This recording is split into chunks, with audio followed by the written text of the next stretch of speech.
बिस्मिल्लाहिर्रहमानिर्रहीम। आज के प्रोग्राम के साथ मैं हूं नुसला मलिक। नाज़रीन, पाकिस्तान में दहशत गर्दों के खिलाफ जंग हो या आलमी सतह पर दहशत गर्दी के खिलाफ जंग में पाकिस्तान का किरदार हो, और या पाकिस्तान की सियासत की बात हो, पाकिस्तान पीपल्स पार्टी के मुस्तकबिल के हवाले से, PDM के हवाले से, और मुल्क के अंदर जो सियासी जोड़ तोड़ होते हैं उसमें अफवाम व तफहीम की सियासत हो, एक नाम सामने आता है, वो है साबिक वज़ीर दाखिला पीपल्स पार्टी के सीनियर रहनुमा जनाब रेमान मलिक साहब का। इस सारी दहशत गर्दों के खिलाफ जंग में उनका एक बड़ा भरपूर किरदार भी रहा। फिर FATF में जो कुछ हो रहा है उसको भी बड़ा करीब से देखते हैं। उस रीजन के अंदर ख़ास तौर पे हिंदुस्तान का जो किरदार है पाकिस्तान के साथ, पाकिस्तान पर आलमी दबाव बढ़ाने की जो कोशिशें की जाती हैं उसको भी रेमान मलिक साहब ने बड़े करीब से देखा है। फिर आजकल पीपल्स पार्टी के हवाले से जो कुछ कहा जा रहा है कि पीपल्स पार्टी मुस्तकबिल की सियासत में कोई अहम किरदार अदा कर सकती है, इस हवाले से भी सबसे ज़्यादा बाखबर रेमान मलिक साहब हो सकते हैं। और आज के प्रोग्राम में मेहमान भी हमारे होंगे रेमान मलिक साहब। रेमान मलिक साहब, बहुत बहुत शुक्रिया प्रोग्राम में वक्त देने का। आगाज़ करते हैं FATF। ये अब सियासी मसला बनता जा रहा है। पाकिस्तान सारी शराइत मानता जा रहा है। एक शर्त पे आके फिर पाकिस्तान को ग्रे लिस्ट में रखना हुकूमत पाकिस्तान की आप सफारतकारी की नाकामी समझते हैं, या एक अभी पॉलिटिकल फोरम बनता जा रहा है FATF? मैं ये समझता हूँ मलिक साहब, बहुत सी चीज़ें ऐसी होती हैं जो देखने में वो नज़र तो नहीं आती, लेकिन उसके पीछे बहुत से बहरकात हैं। लेकिन इस सवाल का जवाब देने से पहले मैं नाजरीन को भी सलाम पेश करूँगा, आपको भी। देखिए, बात यह है कि अगर आप FATF की हिस्ट्री देखें और जो अमेरिका हमें डूम और कहता रहा है उस सारी की लिस्ट आप इकट्ठी कर लें तो इसके पीछे अमेरिका नज़र आता है। मैं am very vocal in my statement जो मैं कहता हूँ। अभी सबसे पहले तो हम ये जो लेटेस्ट हुआ है जिसमें हमारे टोटल 28 पॉइंट थे, यानी डिमांड्स थी, जिसमें से 27 हमने कवर कर ली। जो 28 थे वो भी 90% हो गई, लेकिन उसके साथ ही उन्होंने कह दिया कि जी अभी you are still in grey list. अब मैं थोड़ी सी बैकग्राउंड बताऊँ। अगर आपको याद होगा कि जब इन्होंने लास्ट मीटिंग जब हुई थी तो उसमें उन्होंने कहा था कि नेक्स्ट टाइम हम देखेंगे, लेकिन साथ उन्होंने हमारे पे enhance monitoring on terrorist financing लगा दी। मेरा जो छठी हिस्सा है इन्वेस्टिगेशन करने की वो एकदम खटकी मैंने कि इन्होंने क्यों किया।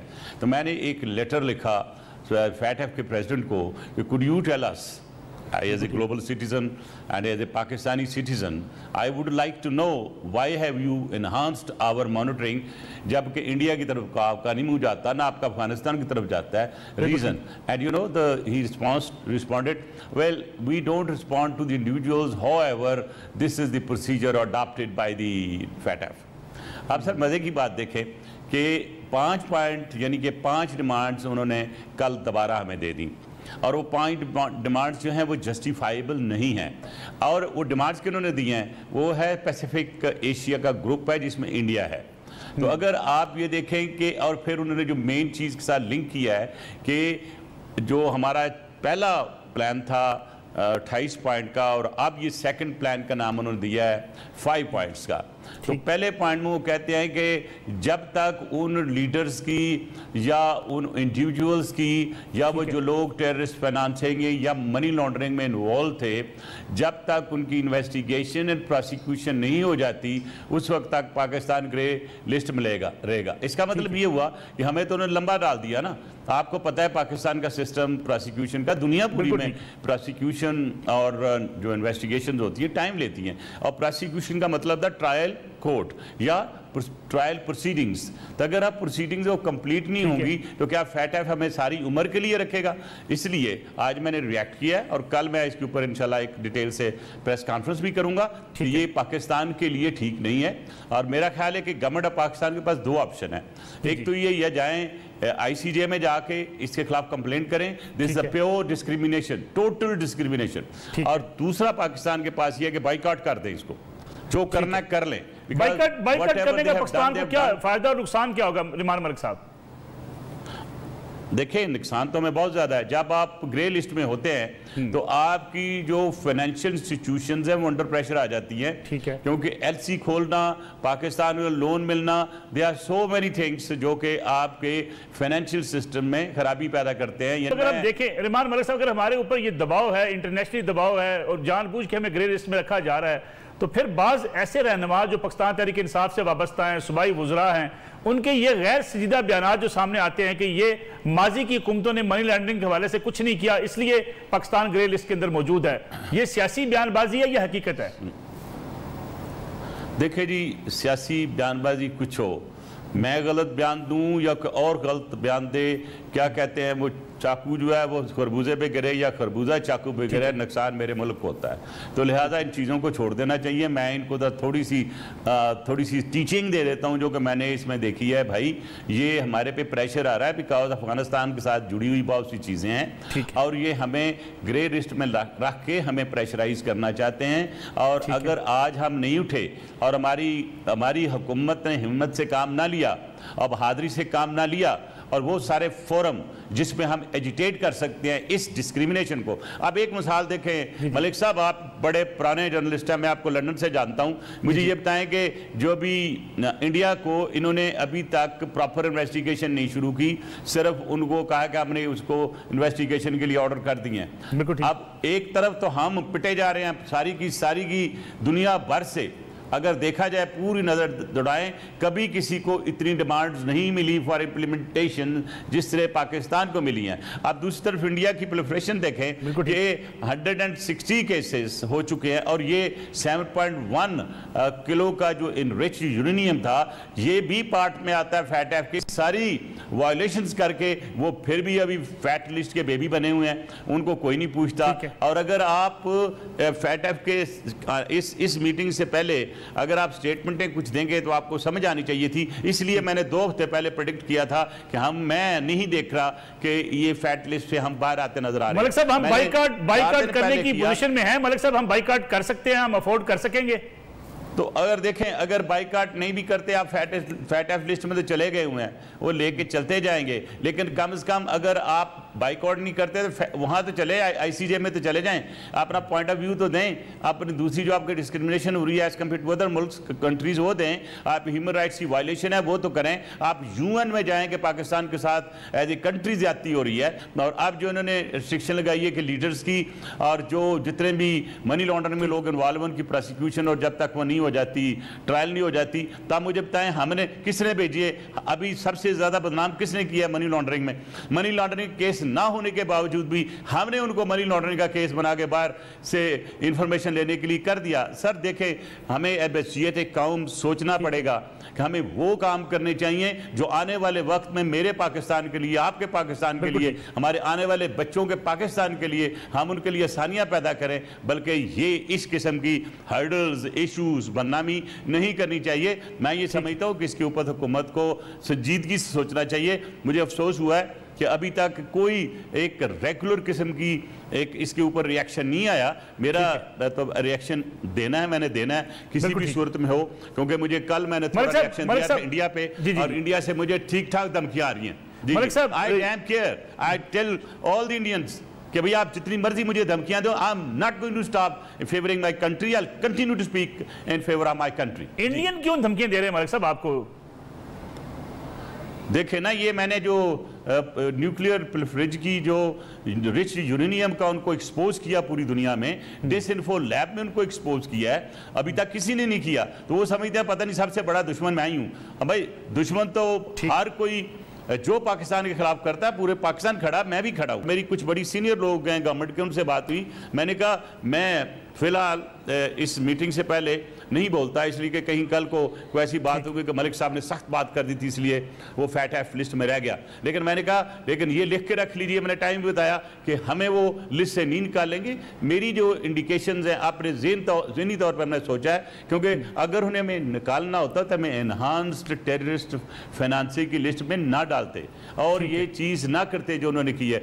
अभी जो 5 पॉइंट दिए हैं वो तो आप करते रहेंगे, वो कंप्लीट नहीं होंगे, इसलिए हमें अपना एक अल्टरनेट सोचना पड़ेगा, लॉबिंग करनी पड़ेगी, अपने साथ दोस्तों को मिलाना पड़ेगा, यूएन में जाना पड़ेगा। Again I am warning the government कि अगर ये आईसीजे में ना गए तो हो सकता है वो ग्रे लिस्ट से हमें ब्लैक लिस्ट में ले जाए। मेरे सब एक कमर्शियल ब्रेक प्रोग्राम में शामिल करते हैं, वापस आएंगे, बात करेंगे अफगानिस्तान के साथ साथ पाकिस्तान में जो एक बार फिर दहशतगर्दी की लहर है, इसकी क्या वजूहात हो सकती है। एक तरफ एफएटीएफ की तलवार लटक रही है, दूसरी तरफ पाकिस्तान को एक बार फिर डिस्टेबलाइज करने की कोशिश हो रही है।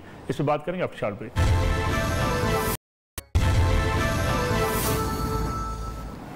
पुराने एक बार फिर खुशामदीद। मलिक साहब ये बताइएगा कि इस वक्त जो एक तरफ FATF की तलवार है, दूसरी तरफ पाकिस्तान के अंदर फिर कुछ दहशतगर्दी के वाकयात हुए हैं, इनकी कड़ियां कहां जाकर मिलती हैं?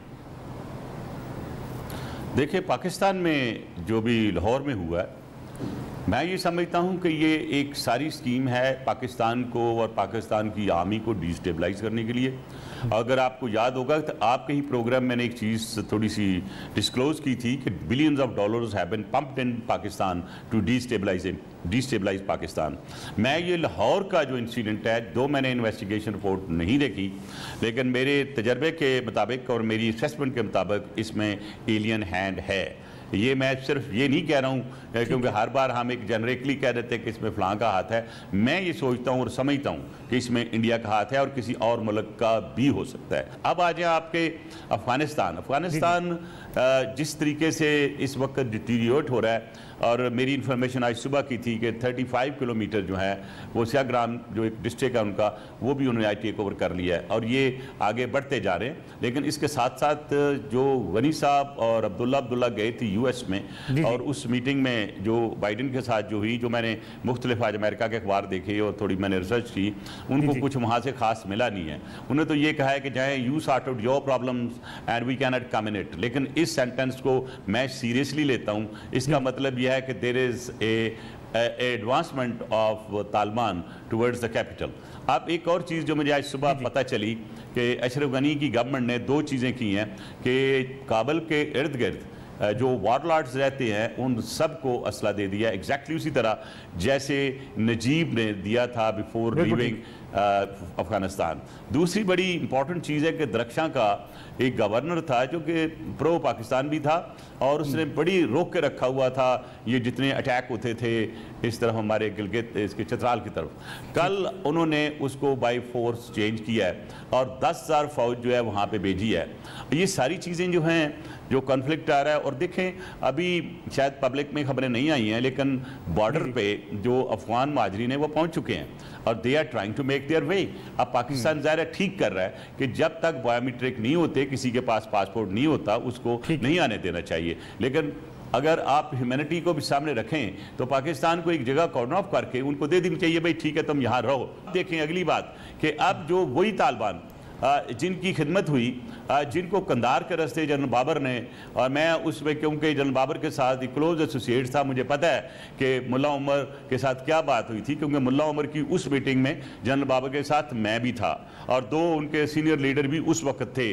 और जिस वक्त पूरे डिप्लोमेट्स को लेके गए थे वहाँ पे कंधार में, और उस वक्त जो सिचुएशन थी लोग समझते थे कि शायद तालिबान आगे ना जा सके, लेकिन विद इन नो टाइम जिस तरह उन्होंने कैप्चर किया वो भी आपके सामने है। लेकिन अब ये situation as we talk today, Taliban की वो सिचुएशन नहीं है जो पहले थी, क्योंकि उस वक्त देयर वाज टोटल यूनिटी।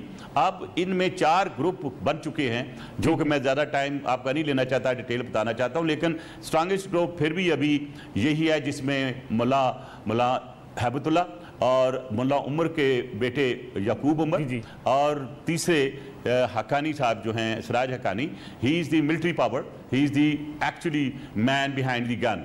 तो ये 3 डेप्टी जो हेड हैं ये हैबतुल्ला के साथ होते हैं। Haibatullah is now declared as the अमीरुल मोमिनीन। लेकिन होगा क्या फिर मलिक साहब, होगा क्या फिर अगर अफगानिस्तान के ऊपर तालिबान अगर कैप्चर कर लेते हैं? नहीं, वो आप देखें ना, अमेरिका की स्टेटमेंट देख लेना कि हमारे 6 महीने के अंदर अंदर निकलने के बाद Taliban will take over of course Kabul. लेकिन इसके साथ जो मुझे अफसोस के साथ कहना पड़ता है कि तालिबान की जो मीटिंग इंडिया में हुई और जो तालिबान की मीटिंग पिछले दिनों just about week and half जो वहाँ पे हुई, कतर में हुई, और जिसमें एक बड़ी डिटेल से मीटिंग उनके फॉरेन मिनिस्टर के साथ हुई, that is really worrisome for me. तो क्या हम ये देख रहे हैं कि आने वाले तालिबान क्या प्रो इंडियन होंगे या प्रो कोई और कंट्री होंगे? That is where Pakistan has to assess and ensure. लेकिन मेरे हिसाब से जो वर्ल्ड है वो शायद उनको बहुत परेशानी है, वो पाकिस्तान को इस पूरी इक्वेशन में निकालना चाहते हैं। लेकिन मेरे साहब फौजी बर्तरी के साथ अफगानिस्तान में आने वाले तालिबान को कौन कबूल करेगा? पाकिस्तान कबूल करेगा?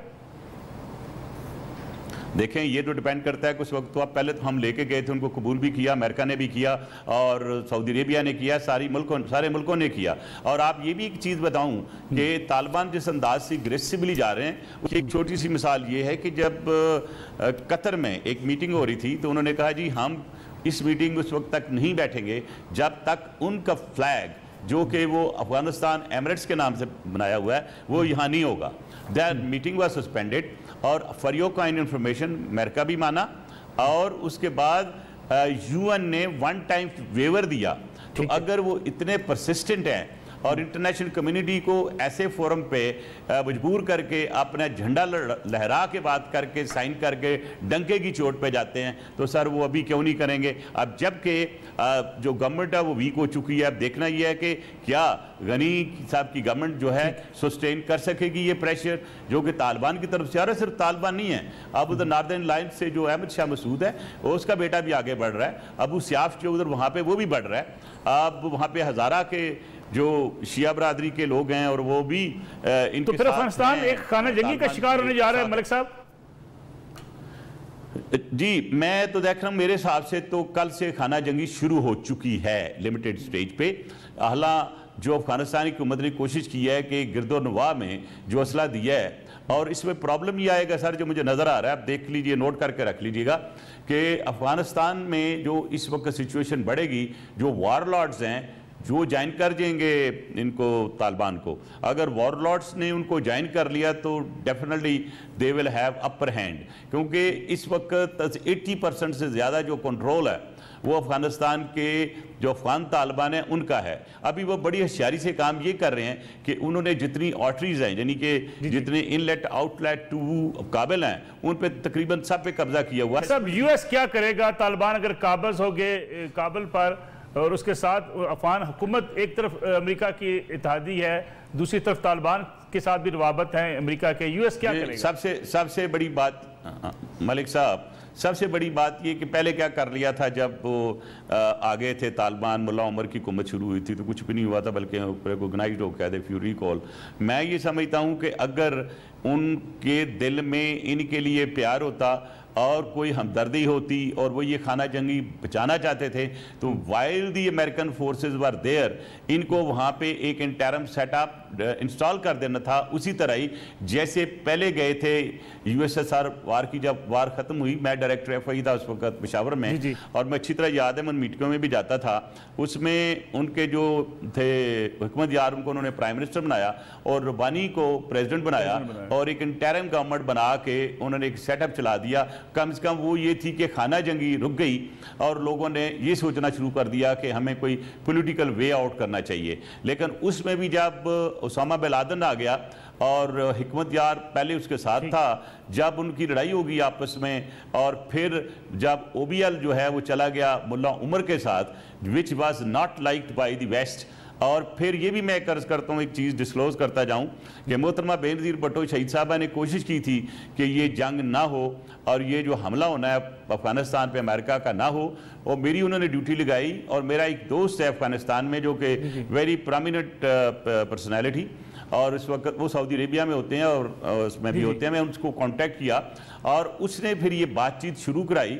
और कोई यूरोपियन मुल्क थे कुछ, कभी बुक लिखूंगा तो पूरी डिटेल आएगी, उस पे उन्होंने मुल्ला उमर को जो ज़ाती असर सूख था और उनका एक स्पोक्स मैन होता था जो कि पाकिस्तान में एम्बेसडर भी रहा है, वो इसका वो विटनेस है।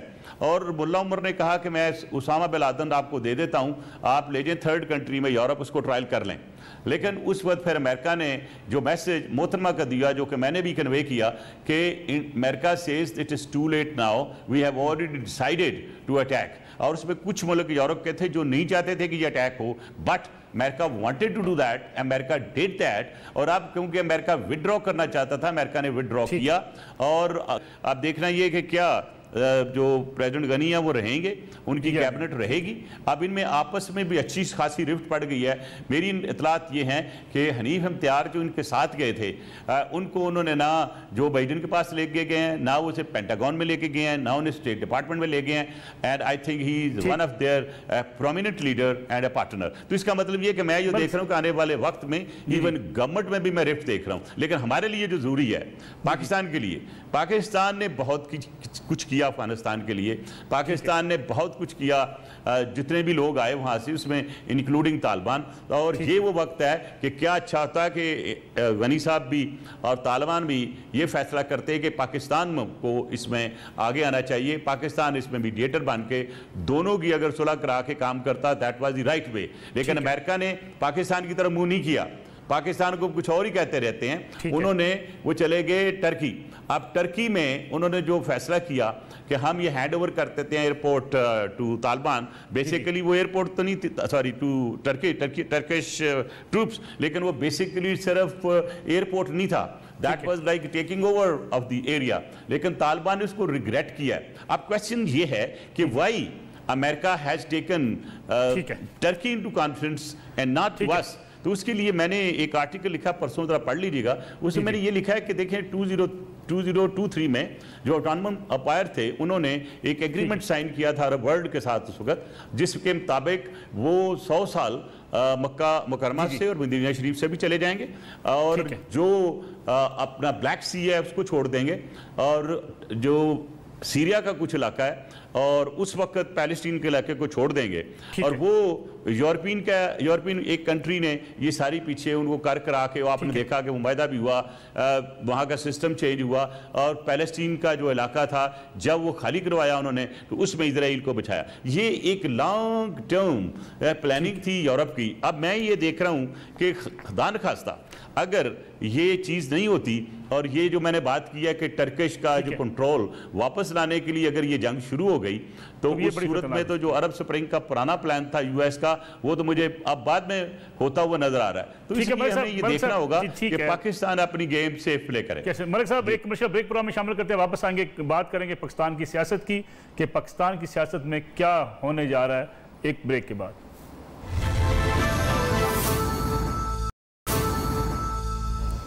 प्रोग्राम एक बार फिर खुशामदीद। रहमान मलिक साहब, ये बताइएगा, पीपल्स पार्टी के लाहौर में डेरे होने क्या जा रहा है? कुछ लोग कह रहे हैं कि मौजूदा हुकूमत के खिलाफ कोई एहतजाजी तहरीक किसी मंतकी इंजाम तक जाने की प्लानिंग की जा रही है, हुकूमत को हटाने की मनसूबबंदी हो रही है।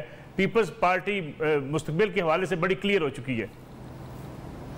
देखें, एक अदना वर्कर के से पाकिस्तान पीपल्स पार्टी के लिए मेरा प्यार भी है, मेरी मोहब्बत भी है, और मेरी एक सियासत की एक सीढ़ी है।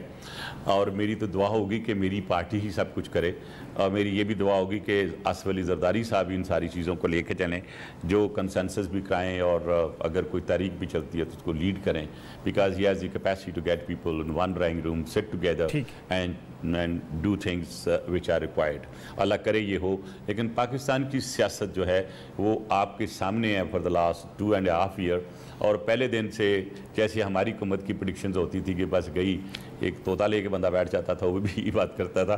तो बहरहाल मेरा अपना ये ख्याल है कि इस वक्त जो हालात हैं खित्ते के और जो वाक़यात चल रहे हैं, हमारी कौम पूरी को और ख़ासतौर पॉलिटिकल हायरार्की को बैठ के कुछ चीज़ें तय करनी चाहिए, जिसमें इकॉनमी बहुत ज़रूरी है।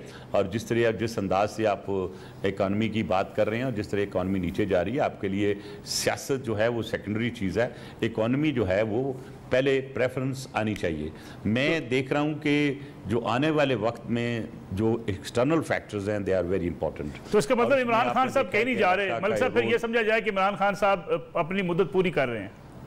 देखें जी, वो तो आए तो कॉन्स्टिट्यूशनली आए हैं, तो वो बैठने के लिए आए हैं ना। तो अगर सियासतदान इतने पावरफुल हों, अपोजिशन में कोई झगड़ा ना हो और वो एक करके आगे आए, तो और हमेशा सियासी तब्दीलियां जो होती हैं वो सियासत के जो दिए हुए अंदाज होते हैं, वो दिए हुए तरीक़ाकार होते हैं, उसी से होते हैं। मेरे कहने से या आपके कहने से कोई बदलता नहीं है। जब it is a numerical number, जिसके पास न्यूमेरिकल नंबर है, ही इज द विनर। क्या आपको लगता नहीं है कि मुस्लिम लीग नवाज और पीपल्स पार्टी संजीदा नहीं है अपोजिशन करने के लिए, ना इन नंबर्स पूरे करने के लिए? नहीं, देखें संजीदा तो दोनों ही होंगी, लेकिन जो तरीकाकार है वो देखना बड़ा ज़रूरी होता है ना।